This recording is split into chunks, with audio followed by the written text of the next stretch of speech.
Good morning, and welcome to the Unitarian Universalist Congregation of Salem.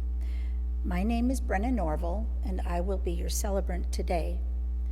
Today we also welcome UUCS congregant Paul Wilson to the pulpit as our guest speaker. Welcome.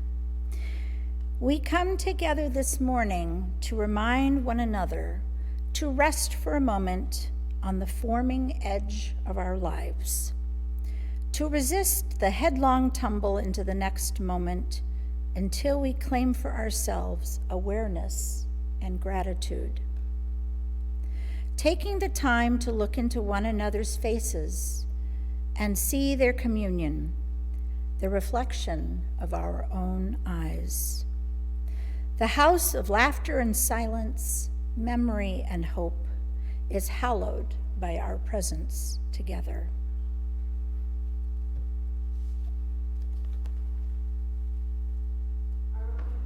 Is A Fierce Unrest. It's number 304 in the Gray Hymnal.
This is the mission of our faith, to teach the fragile part of hospitality, to revere both the critical mind and the generous heart, to prove that diversity need not mean divisiveness, and to witness to all that we must hold the whole world in our hands. Let us join together now and say our affirmation. Love is our doctrine, compassion is our way. Here we seek to create a joyful home for free religious exploration, build a community of caring fellowship, nurture the hopes, and serve the needs of our world. At times, our own light goes out and is rekindled by a spark from another person. Each of us has cause to think with deep gratitude of those who have lighted the flame within us. Each week, we light 3 chalices. The first is for this congregation, the Unitarian Universalist Congregation of Salem. We light our second chalice for our partner church in Šiman Falva, Transylvania, Romania. And we light our third chalice for our children and youth in lifespan religious education and in our world at large. Let us sing the flame to life.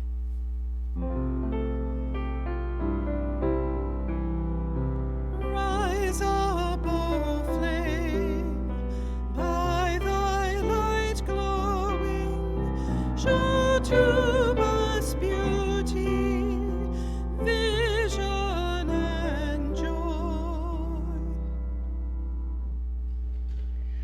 Hello and welcome to the Time for All Ages portion of the service.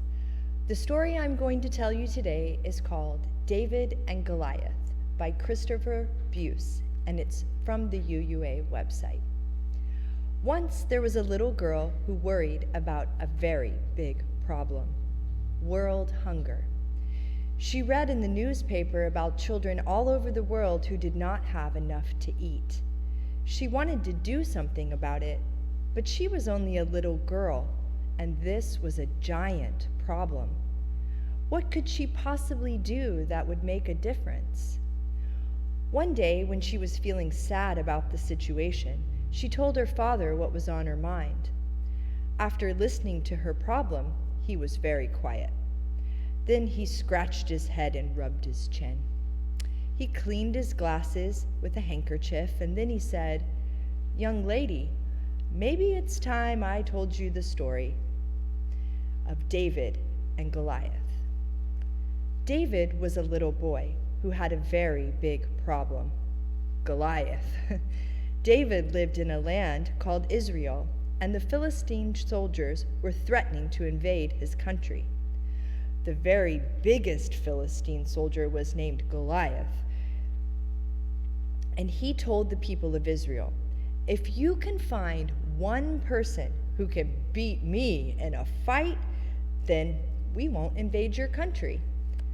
But there was no one in all of Israel who thought that they could beat Goliath. "He's much too tall and strong," the people said. "This problem is just too big for us. There's nothing we can do about it." David was surprised that no one would fight Goliath. So he went to the king of Israel and told him, "I will fight Goliath." The king looked down at the boy.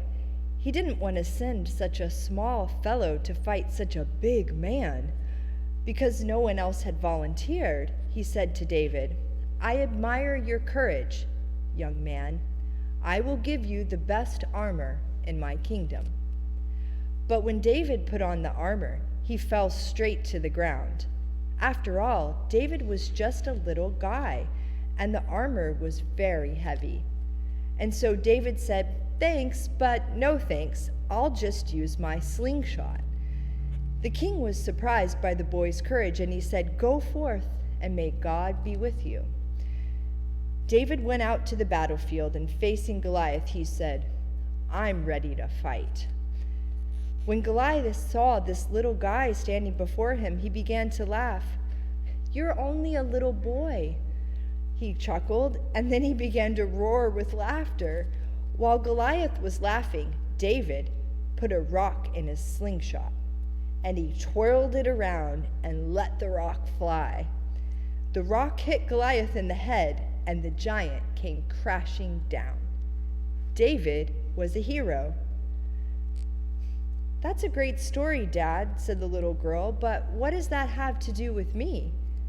"David lived a long time ago," said her father, "but the world still has giant problems, like hunger, pollution, wars, and we can do something about it." Her dad got up from his chair and walked over to the couch and began tossing the cushions everywhere. "Dad, what are you doing?" she asked. "I'm looking for spare change. You know how it always falls down in the cushions? But why do you want spare change?"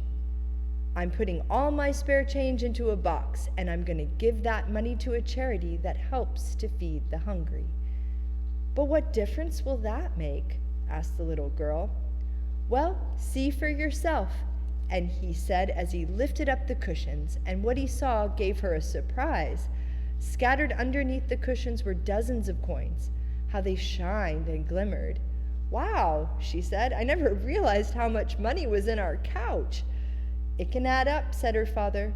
"The world has a giant problem, and too few think to throw stones that are close at hand. These coins could feed many or save a child's life, and if everyone used their coins to fight hunger, then we might just throw the stone that would send this giant problem crashing down."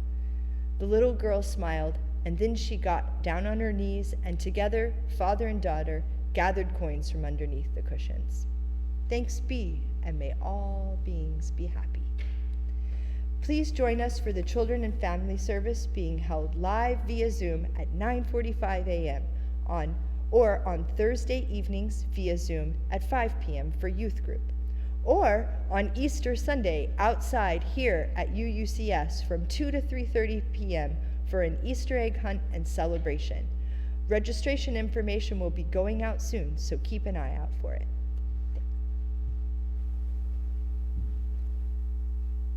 Compassion and gratitude. We have now passed the 1-year mark when our lives were upturned by the pandemic. So many things in our lives changed seemingly overnight.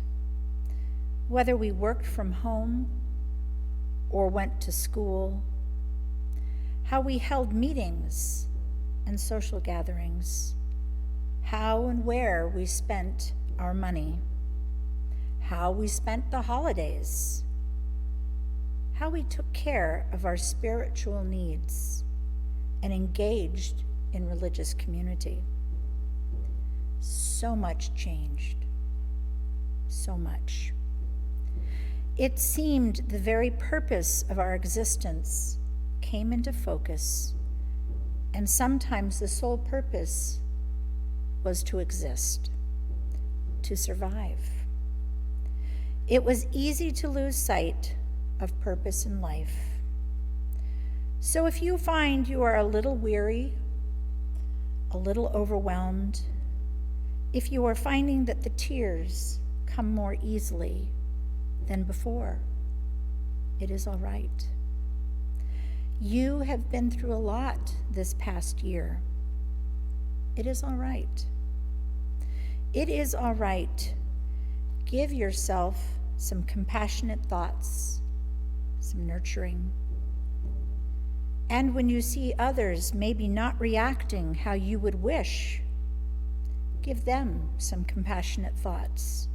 They have been through a lot this year too. We all have. We all deserve compassion. The days are growing longer. New buds are forming.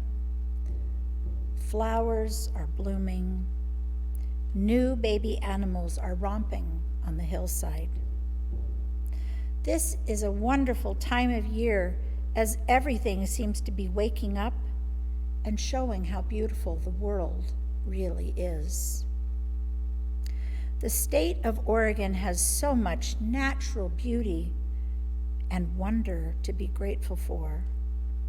The coast, the mountains, the gorge, the deserts, something for everyone and for every mood.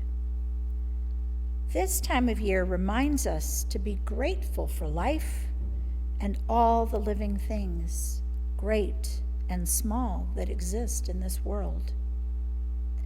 Take the time daily to notice the blooming of spring and be grateful for the experience. Sometimes just enjoying the experience can be the very purpose you were looking for. Smile. Be grateful. Compassion and gratitude are our way. If you have joys or concerns that you want to share and have read during our live services, please visit our website and hit the Joys and Concerns button.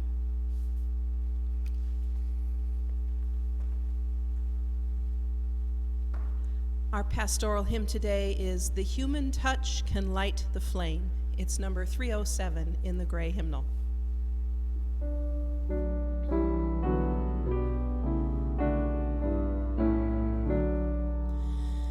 The human touch can light the flame, which gives a brightness to the day. The Spirit uses more to flame life's vehicle for work and play.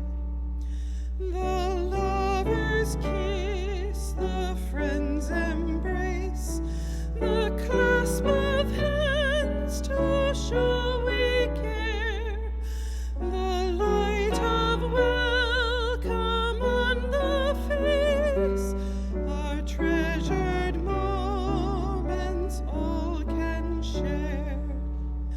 May all who come within our reach be kindled by our inner glow, not just in spirit's words we preach, in human touch life's faith we show.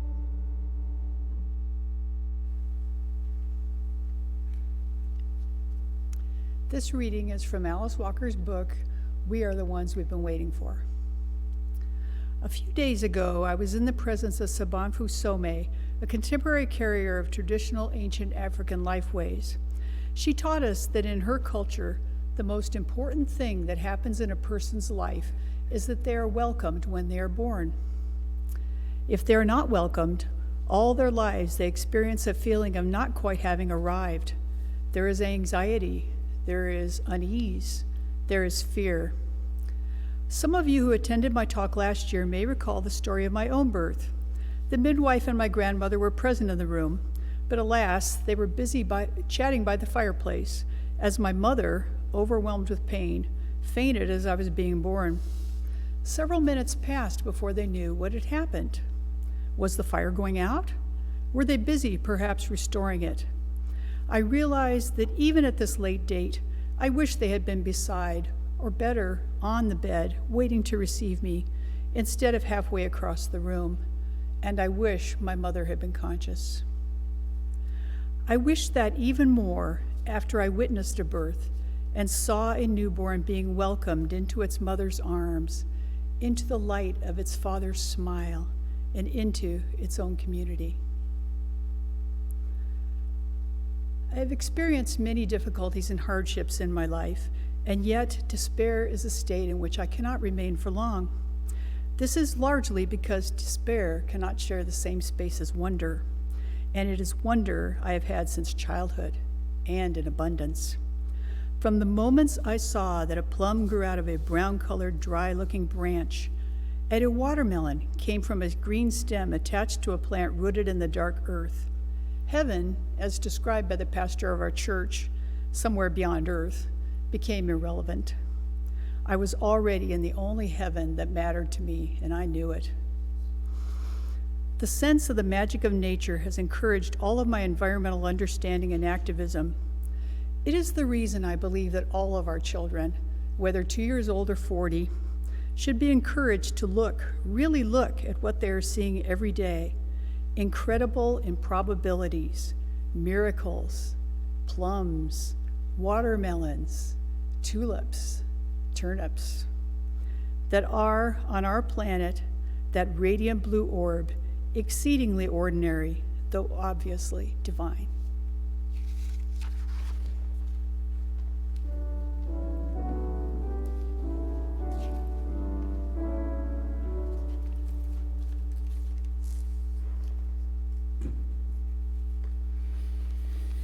Good morning. Good to see you this morning. Some speakers start their presentations with a question. It's kind of designed to get people's attention, shock, awe, emotional, some kind of a hook. This is a peaceful Sunday morning, the second day of spring. I'm talking with friends who've overcome the challenges of a whole year of pandemic, and who seem to prefer questions and discussion over shock and awe. My question today, the second day of spring, is what if I had a purpose in life? How about a purpose, a plan, a potential for success, enough determination and youthful energy to overcome formidable obstacles and achieve that purpose?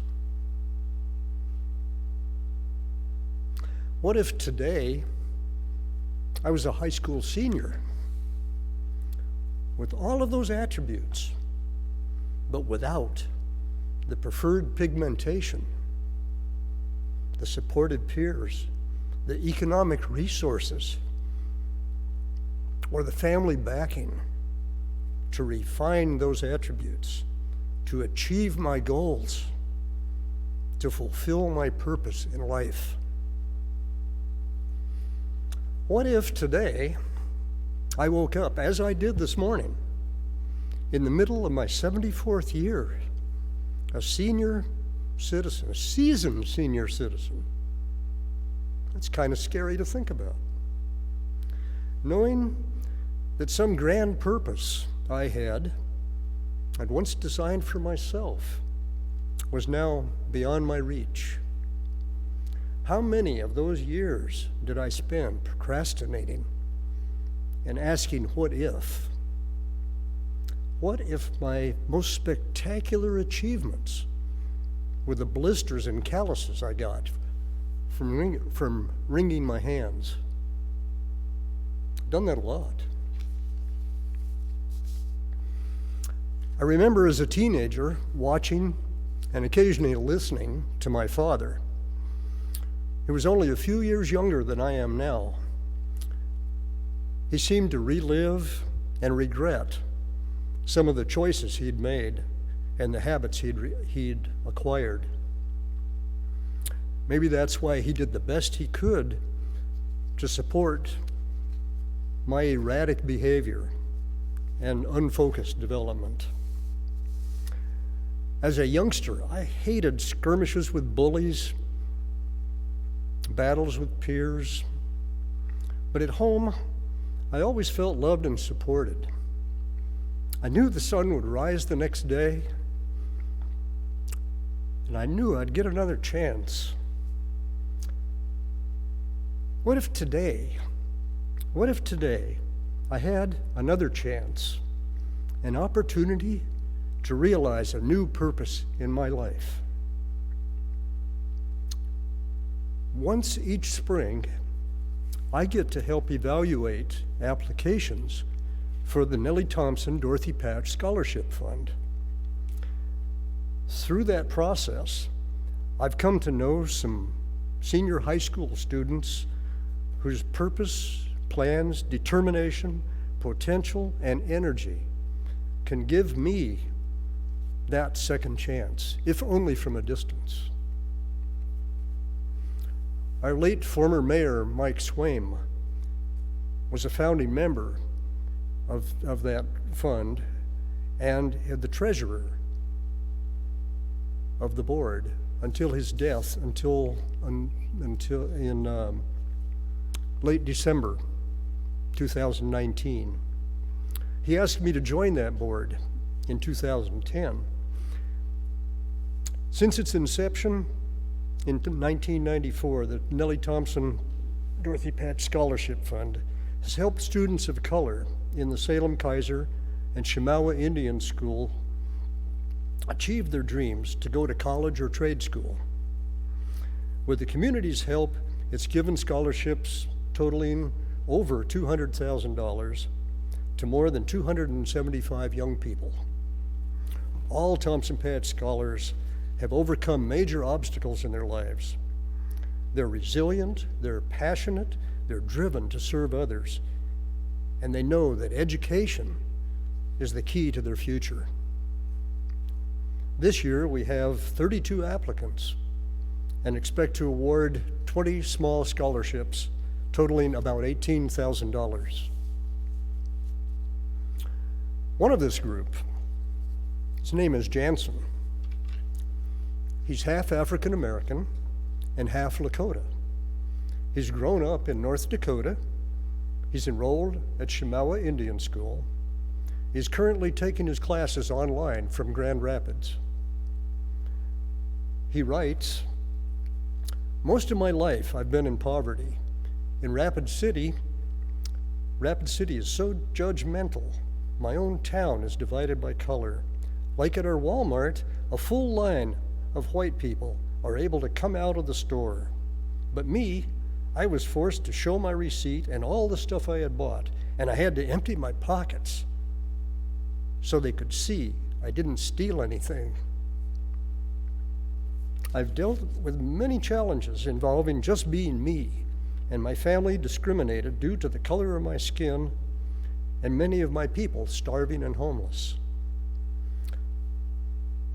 I wish to pursue further education so that I can do something with my life and hopefully become successful enough to help those around me with jobs or donations.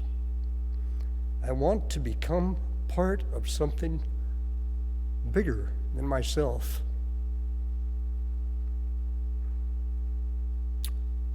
I want to have a purpose in life." In his reference letter, Jansen's teacher writes, excuse me, "Like many students during the pandemic, Jansen has had his share of feeling isolated and alone. He's made the best of circumstances by remaining positive. It's a particularly difficult time when our students live in places away from their classmates. Jansen has projected a positive attitude and has worked hard to focus on his future. In that way, he's focused on the challenges and moved forward." As if racial discrimination wasn't enough, most of the Chemawa Indian School students, the applicants for the scholarship fund at least, have come from reservation homes broken by addiction to drugs and alcohol. Boarding school, with all of its historic issues around the destruction of native culture and language, has given them a second chance. They can look back, they can look forward, they can decide what to do with their lives. Ned is another Chemawa student in this year's graduating class.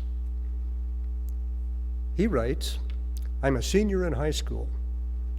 I'm pursuing higher education because I want more opportunities in life. Since I was a child, I've encountered many hardships. I come from a family, a family of addicts and alcoholics.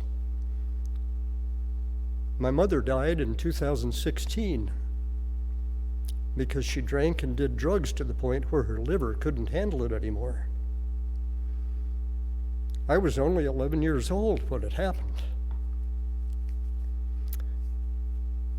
Ever since then, I've lost even more family members. After my mom died, I went to live with my grandma. And it didn't get much better after that because she drank every day. Ned's faculty reference backs up that story. And he says, Ned grew up quickly and worked hard to support his siblings. Through it all, he's maintained his joy for life and he's continued his education. Ned has seen some options. He's gotten excellent advice, counseling from the staff at Shamawa. He's ready to go. He says, all my life, I've tried to do my best in school to get off the reservation, to get a degree, so I could go back to the reservation and make it a better place for kids like me. What he needs now is a boost on his way to fulfilling his dream of becoming a building contractor. It's really saddening to read the backstories of these kids, but it's hugely uplifting to learn they have a purpose, a plan, a real potential for success, a determination and energy to overcome formidable obstacles to achieve that purpose.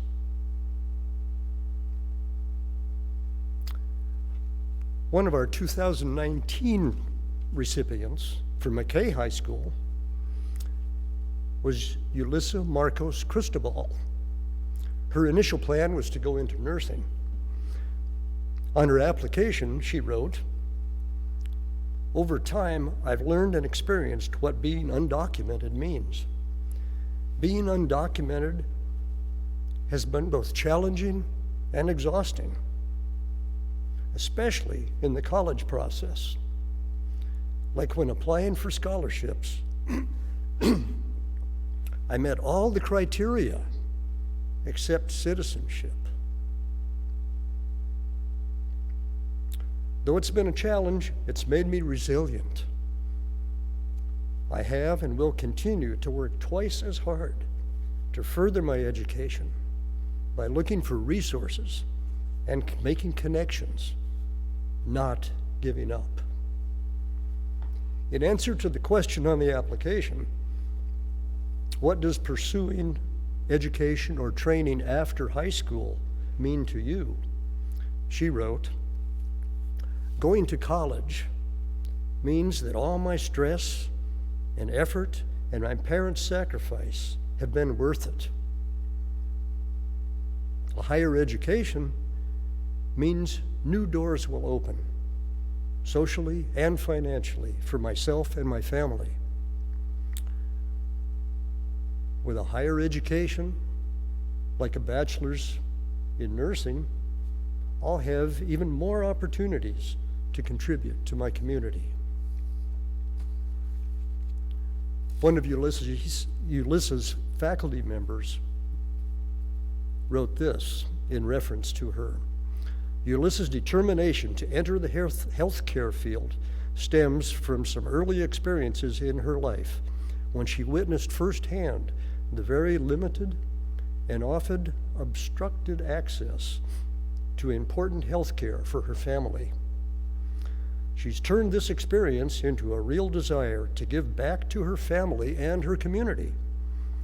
She sees the very real need for increased Latinx representation in the healthcare field, and she's determined to be a face for patients of color who often don't see themselves represented in their healthcare providers. Because Ulissa wasn't born here, she's had to work harder and smarter to access the resources that documented students often take for granted. She wants to be a difference maker, a role model, a leader. In fact, she already is all of those things. She just needs the opportunity and the resources to be those things on a college campus. Wherever she lands, she'll be a positive contributor and an important voice in that community. I interviewed her again last week. This year, Yulissa will be a junior at George Fox College. Her new academic goals changed a little bit. Now she wants to go into medical administration. Still related to nursing, and still a huge need out there. At its earliest stages, our instinctive purpose involves survival skills, learning the basics of behavior, language, culture. I was so fortunate myself. I was born at the right time to parents who were of the majority race in a country that seemed full of opportunity. I didn't develop a deep-seated need to give back to or to improve a community that was really pretty cushy for myself and most of my friends. But then I never had to deal with the obstacles described by our scholarship applicants. Sometime when I was a teenager, I decided my purpose in life was to get out of the house, to go explore the world without being a drag on my parents' income. I explored a few dead-end jobs, traveled a little bit. I was also fortunate, so fortunate, to meet and sometimes listen to people who had survived wars, economic depression, destitution, triumph, panic, PTSD, addiction, recovery, inspiration, confusion, on and on. A whole lot of flailing around out there. The folks that I met that made the most impression on me were those who had learned to overcome diversity. Hard times, it's a big deal. I said diversity, I mean adversity. These folks had purpose beyond their personal needs, and they each appeared in my life at exactly the right time with the exact resources I needed to help me keep moving forward. My purpose in life expanded hugely and became a lot more serious after the birth of my daughter. Now, it meant having a more stable source of income, a more stable home, learning to be a father well before I was ready to stop exploring the known universe. As what used to be called a late bloomer, I went back to college, then to trade school. Then I burrowed my way into the real world and became a project engineer somewhere below middle management in an aerospace company. I succeeded with huge help from others. For Jason, Ned, Yulissa, and the other successful applicants to our scholarship, their purpose is to become self-sufficient and to give back to their communities. I'm so grateful to have made it to this stage of life, and my current purpose is to listen, to contribute some time and a few dollars, and to encourage others to use their energy, their determination, their potential for success to overcome obstacles and serve the needs of our world. Blessed be.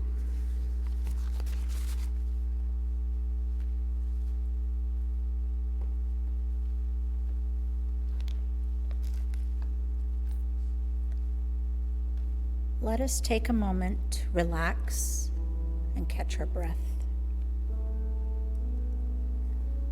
Let us bring our focus here, to this room, to this group of people, and to this moment. We bring a myriad of talents, ideas, needs, and styles. Yet within this diversity, there is a common bond between us. We love this fellowship, and we are willing to work together to improve and strengthen this community of ours and our lives.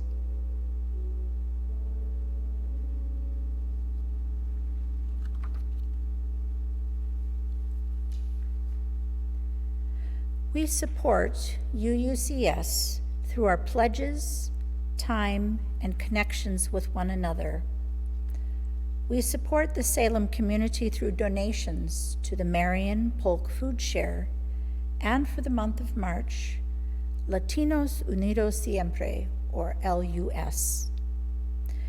LUS mission is to work towards the educational, cultural, social, and political development of Latino youth by empowering youth to take leadership roles in the community, advocating for social and political change, and combating racist stereotyping and discrimination through grassroots organizing.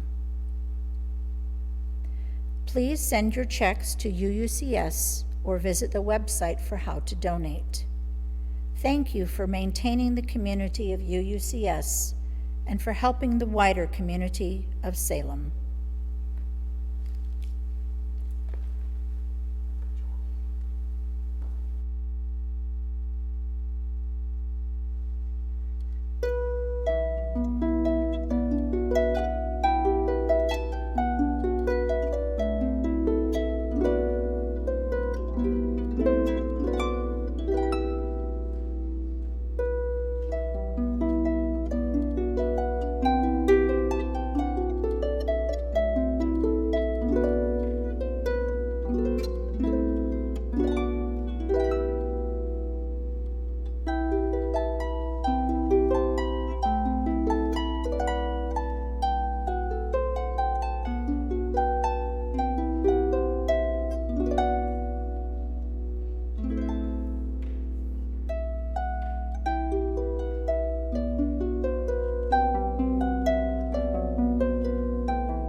we take the light from our chalice, lighting the social justice lantern, as a symbolic reminder of the light and justice that we carry out into the world. As we extinguish the chalices, let us hear these words from Cynthia Landrum.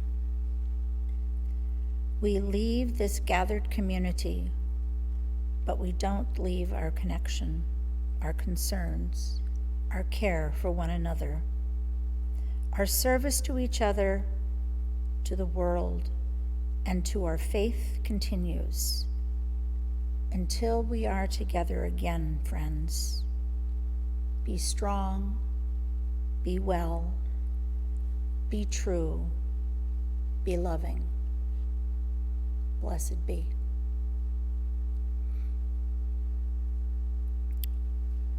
Don't forget after the service to go to our Zoom fellowship gathering, beginning at 12 p.m. after Sunday services. Don't forget to fill out your pledge, your estimate of giving. The deadline has been extended. News of the community. Diversity Without Division is a book study webinar, will last 6 weeks at 6 p.m., starts April 14th. Family Promise goes from April 4th to April 10th. And social justice team meetings have now begun via Zoom.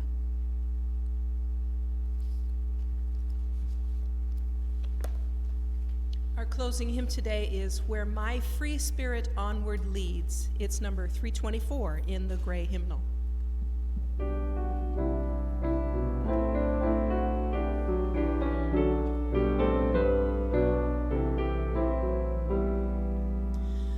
Where my free spirit onward leads, well, there shall be my way.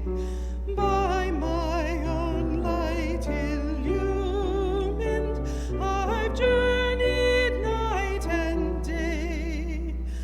My age a time-worn cloak I wear, as once I wore my youth.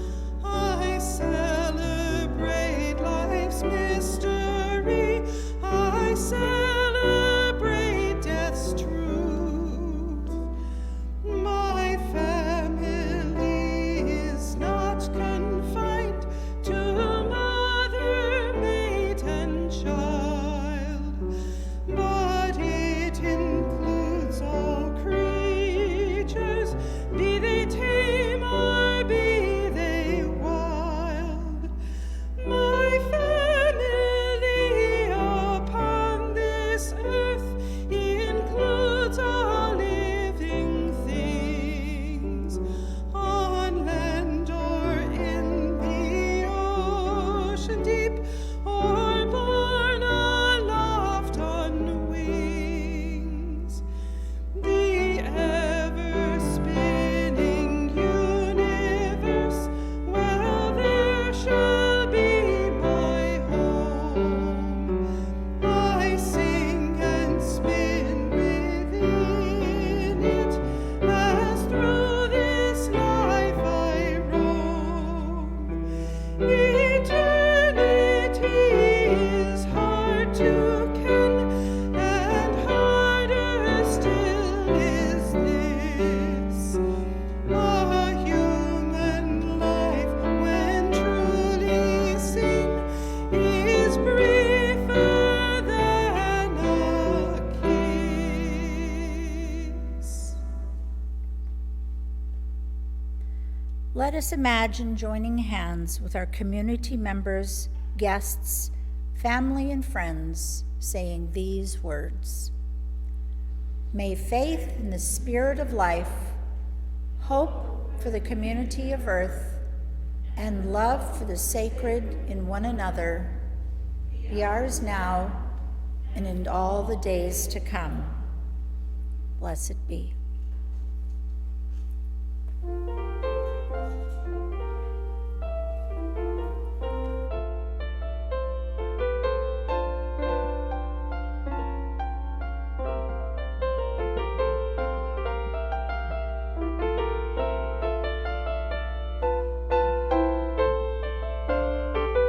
Thank